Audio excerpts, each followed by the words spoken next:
사사기 20장 36절에서 48절 말씀 제가 봉독해 드리겠습니다. 이에 베냐민 자손이 자기가 패한 것을 깨달았으니 이는 이스라엘 사람이 기브아에 매복한 군사를 믿고 잠깐 베냐민 사람 앞을 피하매 복병이 급히 나와 기브아로 공격하고 나아가며 칼날로 온 성읍을 쳤음이더라. 처음에 이스라엘 사람과 복병 사이에 약속하기를 성읍에서 큰 연기가 치솟는 것으로 군호를 삼자 하고, 이스라엘 사람은 싸우다가 물러가고 베냐민 사람은 이스라엘 사람 30명 가량을 쳐 죽이기를 시작하여 이르기를, 이들이 틀림없이 처음 싸움같이 우리에게 패한다 하다가 연기 구름이 기둥같이 성읍 가운데에서 치솟을 때에 베냐민 사람이 들을 돌아보매 온 성읍의 연기가 하늘에 닿았고 이스라엘 사람은 돌아서는지라. 베냐민 사람들이 화가 자기들에게 미친 것을 보고 심히 놀라 이스라엘 사람 앞에서 몸을 돌려 광야길로 향하였으나 군사가 급히 추격하며 각 성읍에서 나온 자를 그 가운데에서 진멸하니라. 그들이 베냐민 사람을 에워싸고 기브아 앞 동쪽까지 추격하며 그 쉬는 곳에서 짓밟음에 베냐민 중에서 엎드려진 자가 18,000명이니 다 용사더라. 그들이 몸을 돌려 광야로 도망하였으나 림몬 바위에 이르는 큰 길에서 이스라엘이 또 5,000명을 이삭 줍듯 하고 또 급히 그 뒤를 따라 기돔에 이르러 또 2,000명을 죽였으니 이날에 베냐민 사람으로서 칼을 빼는 자가 엎드러진 것이 모두 25,000명이니 다 용사였더라. 베냐민 사람 600명이 돌이켜 광야로 도망하여 림몬 바위에 이르러 거기에서 넉 달 동안을 지냈더라. 이스라엘 사람이 베냐민 자손에게로 돌아와서 온 성읍과 가축과 만나는 자를 다 칼날로 치고 닥치는 소금은 모두 다 불살랐더라. 아멘. 할렐루야. 우리를 사랑하셔서 우리와 함께 하시길 기뻐하시는 하나님께서 허락하신 은혜의 날이 시작되었습니다. 하나님께서 허락하신 오늘 하루가 하나님의 사랑을 믿고 믿음으로 행하여 하나님의 선하신 뜻을 이루는 은혜의 날 되기를 예수님의 이름으로 축복합니다. 오늘 우리에게 주신 하나님 말씀을 통해서 죄를 허용하면 돌아오는 건 멸망입니다. 죄를 허용하면 돌아오는 것 멸망입니다. 이런 제목으로 하나님 말씀을 증거하겠습니다. 기브아에서 일어난 일로 지금 베냐민 지파와 남은 11개 이스라엘 지파 사이에 싸움이 일어났습니다.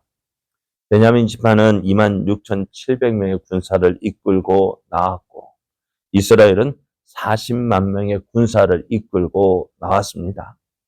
숫자만 보면은 누가 이길 것 같아요? 숫자로만 보면은 40만 명을 이끈 이스라엘이 26,700명의 베냐민 지파를 충분히 이길 수 있을 것이라 생각을 했습니다. 근데 막상 싸움해 보니까요, 그렇지 않더라고요. 베냐민 지파가 이스라엘 가운데에서 22,000명이 죽임을 당하고 둘째 날에는 18,000명이 죽임을 당했습니다. 40만의 군사 가운데 4만 명이 죽임을 당했어요. 이스라엘은 충격이 아닐 수가 없었습니다. 어떻게 40만의 군사가 26,700명에 의해서 4만 명을 죽임을 당할 수 있을까? 또 여기에 또 하나 더 살펴볼 것이 뭐냐면은 이스라엘의 이 싸움, 어떤 싸움이었어요? 기브아에서 일어난 일에 대한 징계를 위해서 일어난 싸움이잖아요. 그 기브아에서 행한 그 일, 레인의 첩을 밤새 능욕하고 그리고 그 일로 이 여인이 죽은 그 일, 그것이 어쩌면 이스라엘에서는 지금까지도 한 번도 일어난 적이 없는 악한 행위를 심판하고자 모였습니다. 당연히 제약은 어떻게 돼요? 심판받아야 되겠죠. 그리고 하나님 앞에 기도해서 하나님 어떻게 할까요? 우리가 베냐민과 싸우는데 누가 올라갈까요? 누가 먼저 올라갈까요? 기도했고 응답 받았어요. 그 다음 날에도 응답 받았어요. 그렇죠? 이스라엘 싸우기 전에 그냥 싸우러 간 것이 아니라 하나님 누가 먼저 올라갈까요? 당연히 이길 것으로 생각했고 누가 먼저 올라갈까요? 그런데 그렇게 기도하고 하나님의 인도하심을 받아서 싸우러 갔어요. 했어요. 왜요? 이상하죠. 40만의 군대와 26,700의 군대와 싸워서 40명 가운데서 4만 명이 죽임을 당하고 하나님께 기도해서 하나님 응답받아 갔는데 패하고 무엇 때문일까요? 좀 이상하죠. 분명히 뭔가 있을 것 같은데 오늘 우리 가운데서 이런 일이 있을까요? 없을까요? 될 것 같단 말이에요. 우리 눈으로 봐도 누가? 우리는 분명히 될 것 같다. 확실해요. 이거보다 더 확실한 거 없어요. 그런데 안 되거든요. 또 그렇다고 해서 그냥 하나님 믿습니다 하고 갔단 말이에요. 기도하고 하나님 믿습니다 하고 갔단 말이에요. 안 돼요. 왜 그럴까요? 그렇기 때문에 어떻게 보면 참 이건 이상한 일이에요. 어떻게 설명할 수 있을까? 어떻게 설명하실래요? 이런 일이 일어나면. 애매한 일이에요. 뭐라고 설명할 수도 없어요. 근데 분명한 것은 거기에 대한 하나님의 뜻이 있다는 거예요. 왜 이랬을까? 그것은 이스라엘이 다 결정해 놨어요. 무엇을? 베냐민 집과 싸우겠다. 결정해 놨죠. 결정하고 이 싸움 우리가 이길 걸 다 자기 마음으로 계획해 놓고 기도는 뭘까요? 형식적. 정말 하나님의 뜻이 어디에 있는지 알아보지 않고 베냐민 집과 싸워야지. 왜? 잘못 행했으니까. 징계해야지. 정해놨고. 누가 먼저 올라갈까요? 당연히 이길 것으로 생각하고. 누가 먼저 올라갈까요? 내가 다 계획해놓고, 다 결정해놓고, 하나님, 나 이렇게 할 거니까, 하나님, 내가 원하는 대로 해주십시오. 참 믿음이 있어 보이겠죠. 그죠? 참 믿음이 있어 보이죠. 근데 아니라. 그래서 그 이유를 이 말씀에서 찾아볼 수가 있는데요. 몇 절 말씀이냐? 28절 말씀을 보면은 아론의 손자 엘라살의 아들 비나스가 그 앞에 모시고 섰더라. 이스라엘 자손이 여쭈기를 우리가 다시 나아가 내 형제 베냐민 자손과 싸우리까 말리까 이거예요. 이게 세 번째 싸움에서 기도하는 모습인데요. 하나님, 첫 번째는 우리가 누가 먼저 올라가서 싸워야 될까요? 두 번째, 왜 우리가 올라가면 이기겠습니까? 내 형제 베냐민과 싸우면 이기겠습니까? 다 정했지만 세 번째는요. 하나님, 우리가 싸워야 됩니까? 말아야 됩니까? 하나님의 뜻이 어디에 있습니까? 물었어요. 이 일에 대해서 하나님이 어떻게 해야 될지 하나님의 뜻을 물었다는 거예요. 내 뜻이 아니라 하나님의 뜻을 물었어요. 그때 하나님께서 그래 가면 올라가라 내일은 내가 그를 내 손에 넘겨주리라. 하나님이 그렇게 응답하신 거예요. 기도할 때 우리도 내가 정해놓은 거 꼭 이렇게 해주셔야 합니다. 꼭 이렇게 해주셔야 합니다. 내가 정해놓고 내가 원하는 모습대로 내가 생각한 대로 되어져야 한다 할 때 안 되는 일이 많을까? 안 되는 일이 많을까? 왜? 그럼에도 우리는 어떻게 그렇게 기도하잖아요. 하나님, 이겁니다. 이겁니다. 이겁니다. 다 내가 원하는 대로 해야 그렇게 응답해 준 걸로 생각하잖아요. 그러기 때문에 기도해도 왜 우리가 하나님 응답하지 않을까? 응답은 해주시는데 하나님은 항상 우리에게 응답해 주시는데 하나님은 응답해 주지 않는 하나님? 그러니까 어떻게 해요? 기도 그렇게 하라 해도 안 하고 에이 해봤는데 뭐 왜 우리가 기도해 봤는데 왜 안 하느냐? 이 기도에 대한 실망이 많기 때문에. 그러나 기도는 어떻다고요? 내 뜻을 구하는 것이 아니라, 통보하는 것이 아니라 하나님의 뜻을 묻는 거예요. 오늘 세 번째, 하나님께서 말씀하시기를 이 베냐민 지파의 싸움에서 내일은 내가 그를 내 손에 넘겨주리라 라는 응답을 받았어요.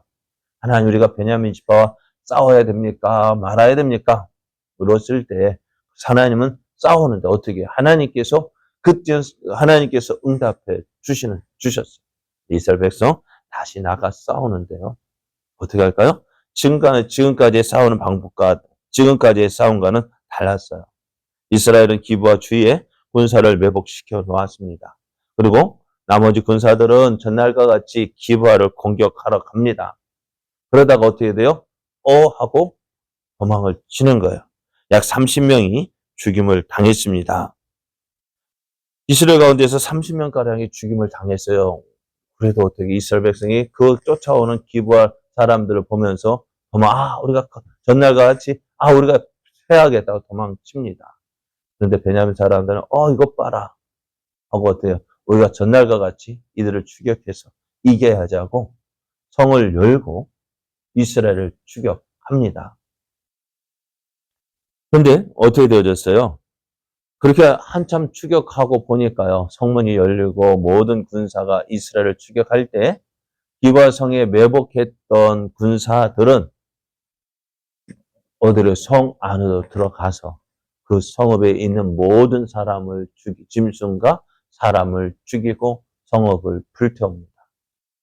근데 한참 이 베냐민 지파가 이스라엘을 추격하여 가는데 성읍에서 뭐가 나요? 연기가 나는 것을 보고 이제 도망하던 이스라엘이 돌이켜서 베냐민과 맞서 싸웁니다.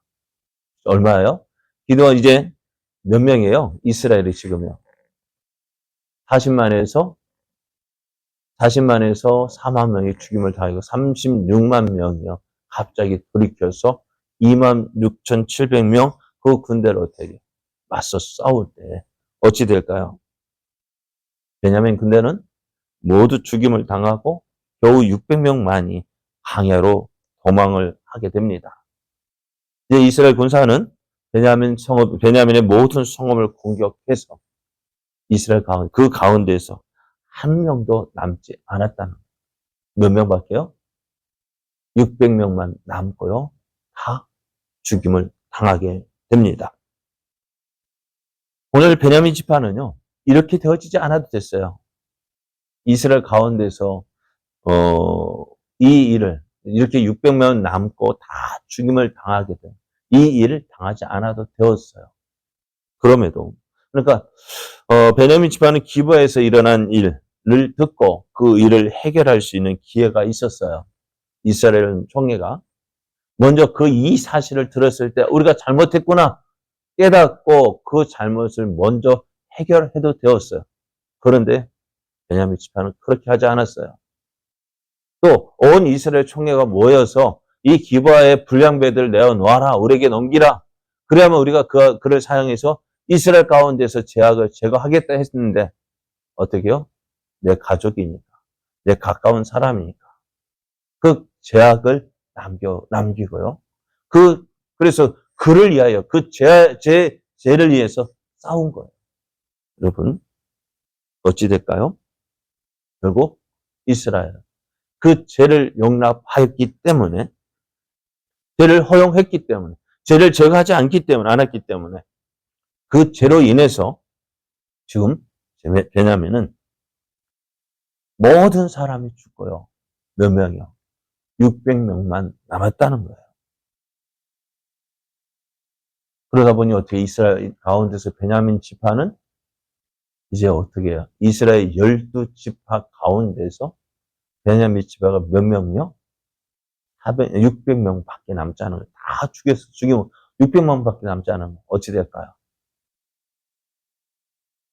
그렇습니다. 죄는요, 해결할 기회가 주어졌을 때 해결해야 합니다. 그런데 그 기회가요, 계속해서 주어지지 않는다는 거예요. 에이, 좀 이따 하지. 저도, 우리도 그러잖아요. 붕어빵을 하든지 전도를 하다 보면은요. 좀 이따 와서 받아갈게요. 좀 이따, 좀 이따, 좀 이따. 조금 있다가. 그런데 어떻게 되어져요? 조금 있다가 받아갈 게 있는데, 가서 갔다 오보니까 어떻게 해요? 다 끝났거든. 다 끝났어요. 받고 싶은데, 먹고 싶은데, 끝났어요. 먹을 수 있을까요? 없죠. 기회는 주어졌을 때 잡아야 돼요. 회개할 기회요? 구원받을 기회요? 계속해서 주어지는 거 아니에요. 지금이 구원받을 만한 때고, 지금이 은혜의 날이지. 조금 있다가, 조금 있다가, 조금 있다가. 아니요. 그렇지 않습니다. 조금 있으면, 조금 뒤에는 그 기회는 내 것이 아니에요. 오늘 베냐민 지파, 그 죄를 해결할 기회가 주어졌음에도 불구하고 해결하지 않았습니다. 놓쳤습니다. 또 그 죄를 허용했고, 용납했고, 덮으려 했고, 그러나 결과적으로 그 일로 인해서 어떻게 해요? 베냐민은 이제 멸망할 위기에 처하게 되어졌습니다. 이 모습 보면서 우리도 어떻게 해요? 죄를 가까이 하면 안 됩니다. 죄는 어떻게 해요? 허용해서는 안 됩니다. 그러므로 오늘 우리는 날마다 주께로 더 가까이 나아가야 합니다. 하나님, 내 생각대로, 내 방법대로 살지 않고 주님의 뜻이 어디에 있는지 주의 뜻을 구하고 주의 인도하심에 순종함으로 우리를 통해서 이루시고자 하시는 하나님의 뜻을 이루는 삶을 살아야 합니다. 오늘 우리를 사랑하시는 하나님을 믿고 또 우리를 죄를 예수 죽으신 그 예수님을 믿고 그 하나님의 은혜 안에 거하기를 힘쓰며 또한 그로 인해서 하나님의 뜻을 이루어가는 저와 여러분 되어지기를 예수님의 이름으로 축복합니다.